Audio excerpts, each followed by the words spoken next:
الرحمن الرحيم الحمد لله والصلاة والسلام على سيدنا محمد وعلى آله وصحبه أجمعين. waxaan rabaa halkan inaan kala hadlo shacabka Soomaaliyeed gaar ahaan shacabka magaalada Muqdisho inaan aad iyo aad uga xumahay wixii ka dhacay magaalada Muqdisho 24 saac ee la soo dhaafay. waxa ayaan darro ah in iyadoo lagu jiro sanadka 2021 oo qof sheegto inuu qabsaday magaalada Muqdisho una sheegay in aysan dawlad ka jirin. waana arin aad iyo aad fool xumo ah iyadoo ay dalka ka jirto dawlad xor ah oo madax bannaan. waxa kale oo ayaan darro ah in ciidamadii mas'uulka ka ahaa ciidamadii qaranka ee geesiyaasha ee u soo halgamay u dhimanayay Soomaaliya weerar lagu qaado oo la taageerayo una ka bilowdo falkaasi xalay dhacay meeshaasi. waxaan rabaa shacabka Soomaaliyeed meel kasta ay joogaan inay ilaaliyaan midnimadooda.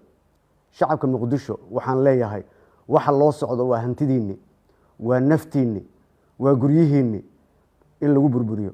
waxaan leeyahay waad ku mahadsantihiin dadaalka iyo garashada aad muujiseen inaadan raalli ka ahayn inaad taageertaan wax kasta oo lagu carqaladeynayo midnimadiinna, maalkiinna, naftiinna iyo xoolihiinna.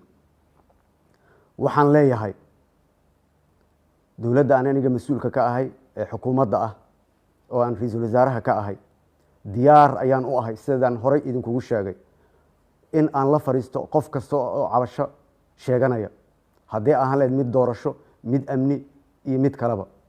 waxaan leeyahay qof kasta Soomaali ah xaq ayuu oo dastuuri ah ayuu u leeyahay inuu mudaaharaado, laakiin waa inuu mudaaharaadkaasi noqdaa mudaaharaad nabadeed oo ay ilaalinayaan ciidamada Jamhuuriyadda Federaalka Soomaaliya.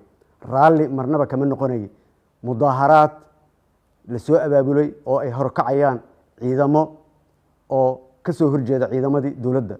waa arin fool xun inaan arintaas aqbalno dhammaanteen. mudaaharaad hubaysan marnaba kagama jiro meel chapterka dawladnimadeena. waxaan leeyahay walaalaha cabashada tabanayo hadday tahay doorasho waqtigeedii waa diyaar. baydhaba ugu dambeysay oo aan guddi farsamo u diray oo 5 maamul goboleed gobolka Banaadir iyo dawladda dhexe ay halka ku kulmeen 14 qofood. waxa ay noo soo diyaariyeen heshiiskaas oo lagu heshiiyey in lagu saxiixdo madaxda maamul goboleedyada iyo dawladda iyo gobolka Banaadirba magaalada Muqdisho, taasoo soo afjari lahayd in ay doorashadu bilaabato waqtigeedana ku bilaabato. ka ra'iisul wasaare ahaan shacabka Soomaaliyeed waxaan u sheegayaa musharax ma ihi, laakiin waxa iga go'an doorashadaas inay waqtigeeda ku dhacdo si xor iyo xalaal ah. qofka shaki qabo ha ila soo xiriiro. waxaan rabaa halkan inaan ka sheego 48 saacadood labadii maalmood ee la soo dhaafay inaan dadaalo fara badan aan geliyay sidii dhibkii dhacay foolxumadii dhacday aan u hakin lahaa. shalay ugu dambeysay waxaan la kulmay duubabka magaaladan, siyaasiyiinta waa la hadlay, guddiyaan u diray, guryahoodii loogu tagay in laga baaqsado in ay xabad dhacdo. waa nasiib darro in warkayga la tixgelin waayo. waa nasiib darro in la diiday in layla kulmo. waa nasiib darro in gadaashayda dad ama qof kale laga raadiyo. nabadda gacmaheena walaalayaal ku jirtaa. waxaan aniga idin qaban waayna cid idin ma qabanayso. diyaar ayaan u ahay inaan idinla hadlo, inaan idinla fadhiisto, cabashadiinana aan xalliyo. walaalayaal soo dhawaada. shacabka Soomaaliyeed, shacabka Muqdisho, ogaada waxa lagu gorgortamayo waa maskaxdiina, waa madaxiina, waa caqligiina, waa ciidankiina, waa awoodiina, waa hantidiina. marnaba ha yeelina inay magaaladani naga dudunto. waad garanaysaan nabadda aan haysano maanta, dawladnimada aan haysano maanta, dhibka laga soo maray 30 sano ayay nagu qaadatay meesha aan maanta taagannahay inaan soo gaarno. ha ka yeelina, aniga ha iga yeelina, cid kalena ha ka yeelina inay idinka dudumiso. anigana diyaar uma ihi. soo dhawaada. waxaan leeyahay xasiloonida ha la muujiyo. soo dhawaada. waxaan leeyahay wada shaqaynta ha la muujiyo. soo dhawaada. ciidamadiina amniga la shaqeeya, garab istaaga. soo dhawaada. cadow ayaan leenahay gudo iyo dibad, ka hortaga. soo dhawaada walaalayaal siyaasiyiinta walaalahayga ah ee Muqdisho joogo. diyaar ayaan idin ahay. waa ku celcelinaya hadalkaas, waxaan ugu celcelinaya wax kale maahane inaan diyaar idinla ahay, inaan idinla fadhiisto geed dheer iyo geed gaabanba, oo aan waxa aad tabanaysaan aan xaliyo. soo dhowaada, waa mahadsantihiin. waxaan rajaynayaa xasiloonida hala muujiyo. waxaan waa dalkeenni, waa magaaladeenni. soo dhowaada. wassalaamu calaykum waraxmat ullahi wabarakaatu. bismi illaahi raxmaan raxiim. alxamdu lilah wasalaatu wasalaam calaa sayidina muxamed wacalaa aalihi wasaxbihi ajmaciin. waxaan rabaa halkan inaan kala hadlo shacabka soomaaliyeed, gaar ahaan shacabka magaalada muqdisho, inaan aad iyo aad uga xumahay wixii ka dhacay magaalada muqdisho 24 saac ee lasoo dhaafay. waxa ayaan darro ah in iyadoo lagu jiro sanadka 2021 oo qof sheegto inuu qabsaday magaalada muqdisho uuna sheegay in aysan dowlad ka jirin.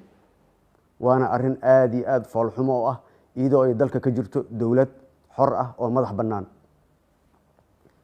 waxa kaloo ayaan darro ah in ciidamadii mas-uulka ka ahaa, ciidamadii qaranka ee geesiyaasha ee u soo halgamay, u dhimanayay Soomaaliya, weerar lagu qaado oo la taagereeyo, uuna ka bilowdo falkaasi xalay dhacay meeshaasi.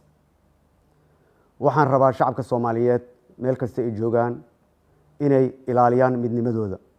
shacabka muqdisho waxaan leeyahay, waxa loo socdo waa hantidiinni, waa naftiinni, waa guryihiinni in lagu burburiyo. waxaan leeyahay, waad ku mahadsantihiin dadaalka iyo garashada aad muujiseen, inaadan raalli ka ahayn inaad taageertaan wax kasta oo lagu carqaladaynayo midnimadiinna, maalkiinna, naftiinna iyo xoolihiinna.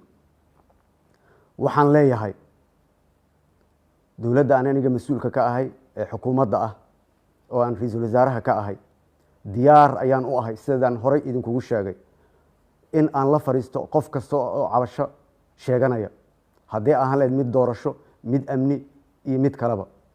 waxaan leeyahay, qof kasta Soomaali ah xaq ayuu oo dastuuri ah ayuu u leeyahay inuu mudaaharaado, laakiin waa inuu mudaaharaadkaasi noqdaa mudaaharaad nabadeed oo ay ilaalinayaan ciidamada Jamhuuriyadda Federaalka Soomaaliya.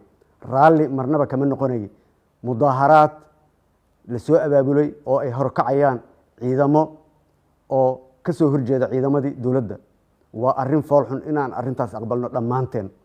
mudaaharaad hubaysan marnaba kagama jiro meel jabtarka dowladnimadeenna. waxaan leeyahay, walaalaha cabashada tabanayow, hadday tahay doorasho wakhtigeedii waa diyaar.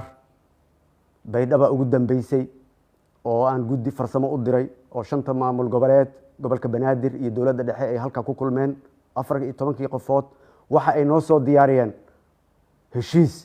heshiiskaasoo lagu heshiiyey in lagu saxiixdo madaxda maamul goboleedyada iyo dowladda iyo gobolka Banaadirba magaalada muqdisho, taasoo soo afjari lahayd in ay doorashadu bilaabato, wakhtigeedana ku bilaabato.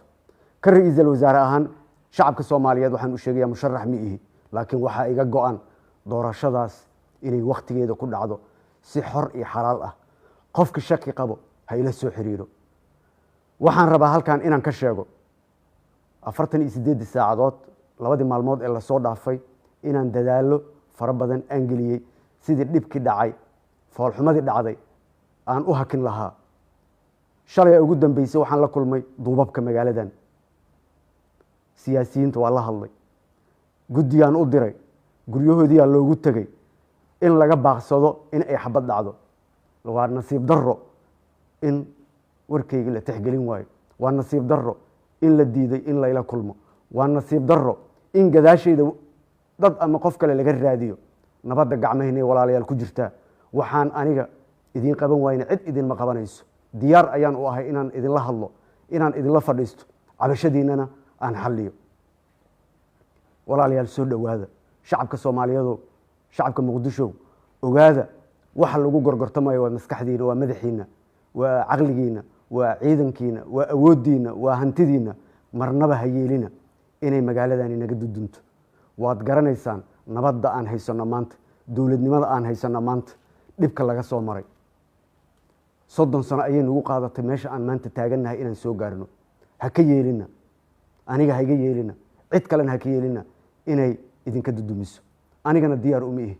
soo dhowaada waxaan leeyahay xasiloonida ha la muujiyo soo dhowaada waxaan leeyahay wada shaqaynta ha la muujiyo soo dhowaada ciidamadiina amniga la shaqeeya garab istaaga soo dhowaada cadow ayaan leenahay gudo iyo dibad ka hortaga soo dhowaada walaalayaal siyaasiyiinta walaalahayga ah ee muqdisho joogo diyaar ayaan idin ahay waa ku celcelinaya hadalkaas waxaan ugu celcelinaya wax kale maahane inaan diyaar idinla ahay inaan idinla fariisto geed dheer iyo geed gaabanba oo aan waxa aad tabanaysaan aan xaliyo soo dhowaada waa mahadsantihiin waxaan rajaynayaa xasiloonida ha la muujiyo waxaan waa dalkeenni waa magaaladeenni soo dhowaada wassalaamu calaykum waraxmat ullahi wabarakaatu